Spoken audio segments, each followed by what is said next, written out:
Mi nombre es Boris Fernando Candela Rodríguez, soy profesor de la escuela secundaria y de la escuela terciaria. En la escuela secundaria siempre he dado o he gestionado la enseñanza y el aprendizaje de la química. En la universidad he estado vinculado a las carreras de formación de educadores, es decir, las licenciaturas en biología y química. Adicionalmente, trabajo en la maestría en educación con énfasis en enseñanza de las ciencias de perspectiva investigativa. Mi experiencia docente son de 30 años. Soy graduado como licenciado en biología y química y tengo maestría en educación en ciencias.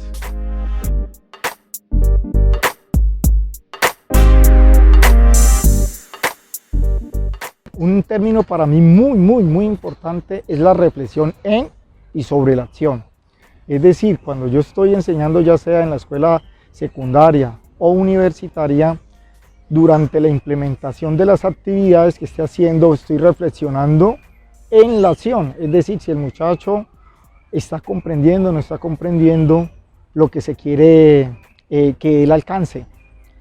Y sobre la acción, la reflexión sobre la acción es cuando salgo ya después de la clase, pues reflexiono acerca del proceso de enseñanza y aprendizaje, a ver si los resultados se han alcanzado o no se han alcanzado. Ese es un término.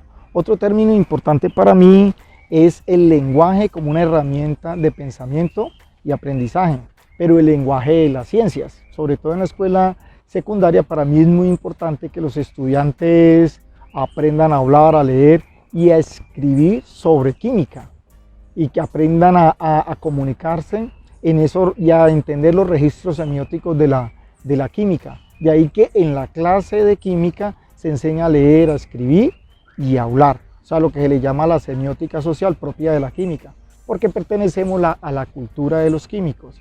Lo mismo sucede a nivel universitario, en los cursos de aprendiendo a enseñar química o currículo o en la misma línea de formación, intento que los futuros profesores o profesores en ejercicio que pertenezcan a estos programas desarrollen o continúen extendiendo estas competencias lingüísticas propias de la cultura del campo de la educación en ciencias. También hay otro muy importante y este está focalizado en la escuela secundaria, que no es solamente enseñar el producto de las ciencias, sino también el proceso a través del cual se ha construido ese producto.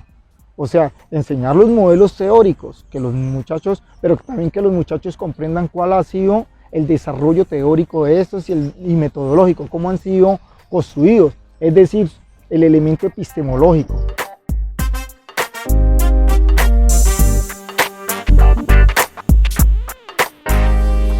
Un ejemplo para mí de innovación en la enseñanza es tomar en cuenta, es asumir el lenguaje de las ciencias como una herramienta de pensamiento y aprendizaje. Para mí me parece que es una innovación, a pesar de que eso se ha venido investigando mucho desde la década de mediados de los 80, pero también es poco lo que se ha aterrizado en el aula de la escuela secundaria. ¿Sí? Se ha hecho mucho y lo dice y está en el campo de la educación en ciencias, la importancia y el papel clave que juega el lenguaje como un mediador de la comprensión de los fenómenos de las ciencias naturales, pero muy poco de eso ha aterrizado el aula o ha permeado el aula. De ahí que se diga de que el campo de la educación en ciencias ha estado en crisis, o sea que hay una ruptura entre la teoría que proviene de la investigación y las prácticas de aula. Para mí es muy importante eso y me parece que es una innovación. Yo diría que en todas las aulas de química, física, matemáticas, ciencias sociales se debe enseñar a hablar, a leer y a escribir. Desde cada una de las especificidades o recursos semióticos que caracterizan estas áreas. Esa es una innovación. La otra innovación para mí, muy importante, son las tecnologías. Las tecnologías juegan un papel crucial, también las considero un elemento constitutivo del currículo de las ciencias. Entonces el poder diseñar materiales de enseñanza potenciados por las tecnologías, ¿sí? Diseñarlo, pero diseñar ese material de enseñanza potenciado por la tecnología, pero además de eso fundamentado en las teorías de la pedagogía, el currículo, la didáctica, ¿sí? Es importantísimo. Para mí eso es una innovación, o sea, hacer uso de estos recursos, pero con una intención pedagógica, ya sea para gestionar el aula o para representar el contenido, uno de los contenidos de las ciencias. Entonces, ese para mí es una innovación. Otra innovación para mí es asumirse uno como maestro de escuela secundaria o escuela primaria como profesor, pero al mismo tiempo investigador. Es decir, que yo diseñe mis materiales de enseñanza, los implemente, pero que lleve a cabo registros y sistematizaciones de esas prácticas, de las prácticas del diseño, pero también desde las prácticas de enseñanza, para luego esas sistematizaciones someterlas al campo de la educación en ciencias a discusiones. O sea, sentirse uno de que el profesor puede ser profesor, pero también ser investigador.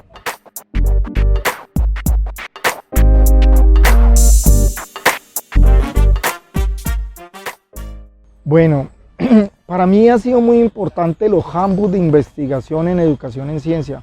Los handbooks son unos compendios donde aparecen las principales investigaciones en educación en ciencia.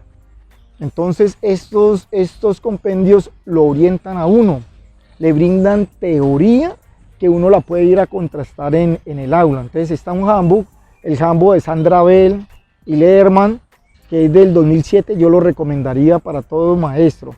Hay otro texto muy importante para mí que es Aprender a enseñar ciencias, de Pozzo y Crespo, donde se abordan los elementos de las dificultades y estrategias para enseñar química y enseñar física.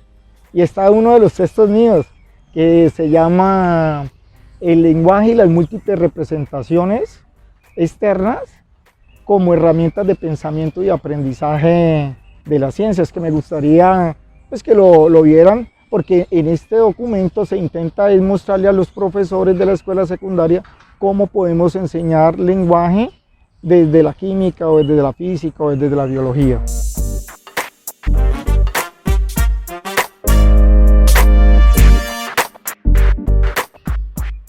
Para mí ha sido la del lenguaje, o sea, el lenguaje como una herramienta de pensamiento y de aprendizaje. Por ejemplo, los niños míos en la clase de química de grado 10 y 11, ellos llegan con una escritura y unas competencias lingüísticas muy básicas.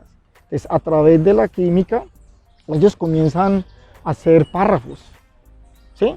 Pero lógico, yo los párrafos les digo a ellos cómo deben de hacer, que el párrafo tiene que tener una microestructura, una idea principal, una idea secundaria, que las ideas secundarias deben de desarrollar la idea principal, pero luego pasan al texto más largo. Entonces en el texto más largo ellos aprenden a hacer la macroestructura del texto, donde toman organizan las ideas de manera jerárquica. Eso se le enseña a ellos, ¿sí? Lógico, eso se genera primero, se enfrenta el muchacho al fenómeno químico, donde ellos discuten, ¿sí? Comparten, argumentan, y luego esos consensos a los que llegan los tienen que expresar de manera escrita. Entonces utilizan el párrafo, utilizan el texto ya, posteriormente utilizan el texto multimodal, donde combinan texto de formato continuo, pero también con imágenes, tablas que complementen.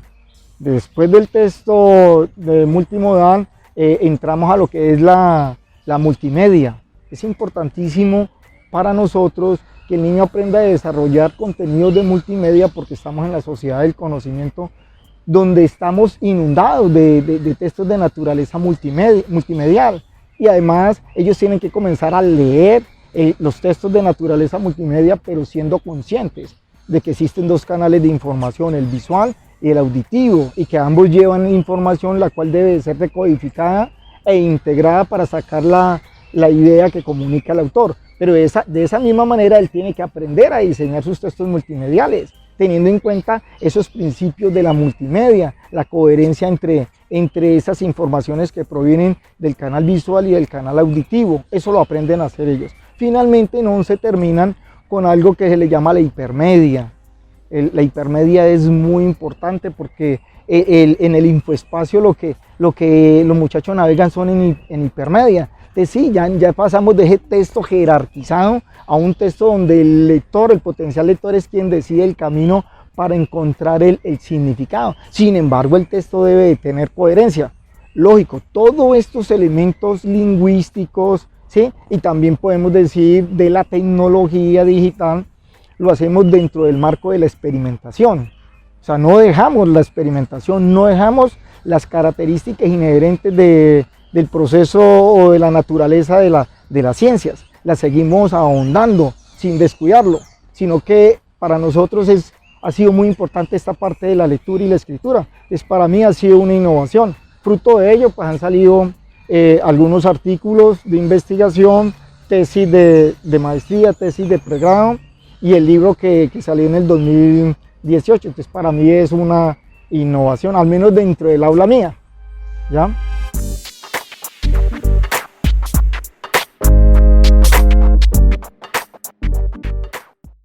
Son retos grandes, porque las generaciones van cambiando, sus intereses van cambiando, sus necesidades. Entonces hay que comenzarlos también a conocerlos y a tratar de ajustar los procesos de enseñanza a las necesidades e intereses de los estudiantes. Es un reto, pero es lo que lo mantiene a uno vivo, ¿sí? Y hace que la clase de uno sea, y que su profesión no se vuelva monótona. Porque imagínate, después de 30 años seguir enseñando estequiometría de la misma forma a estudiantes con diferentes intereses, diferentes necesidades, diferentes contextos. Entonces, por eso te digo que ahí es donde uno tiene que pensarse como el profesor investigador. Si yo actúo como un profesor investigador, todas las clases van a ser un reto, todas las diferentes poblaciones de diferentes épocas van a ser un reto, ¿sí? Porque vos lo ves como la necesidad de resolver un problema que usted has formulado. Entonces ahí vuelvo a eso, la parte de la reflexión en y sobre la acción. Entonces siempre que aparece una nueva generación, es un nuevo reto, son nuevas preguntas o reformular las que veníamos ya desarrollando.